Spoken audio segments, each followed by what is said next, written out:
তোদেরকে আমরা একটাবারও কাঁদতেও দেখি নাই নিজের চোখে, তবুও তোদের আমরা সাপোর্ট করে যাই পাগলের মতো। তুই একটাবারও আমাদের কথা ভাবলি না? তুই কেমন বেড়ে গেলি রে? এবার আমরা কিভাবে বেরাবো রে? আমাদেরকে তো ট্রোল দিয়ে ভাসিয়ে দেবে রে। এবার আমরা কিভাবে মুখ দেখাবো?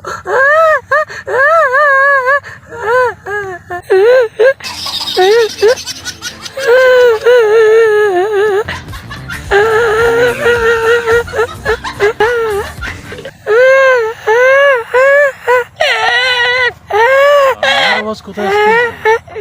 কে কান্না করতেছে? কিরে ভাতিজে, জঙ্গলের ভেতরে লুকিয়ে লুকিয়ে কাঁদতেছিস কেন? চাচা, আমি কি আর জানতাম ওরা এভাবে গোল খেয়ে বেরিয়ে যাবে। তুই ভালো করে জানিস যে তোর সাপোর্ট করা দল হেরে যেতে পারে, তারপরে তুই খেলা দেখলি কেন? কান্না করিস না ভাতিজা, কান্না করলে কি খেলাটা আবার দেবে? হ্যাঁ, কি বলেন চাচা? খেলাটা আবার দেবে? এবার যদি খেলা দেয়, এবার নিম্ন তো 4 থেকে 5টা গোল দেবে।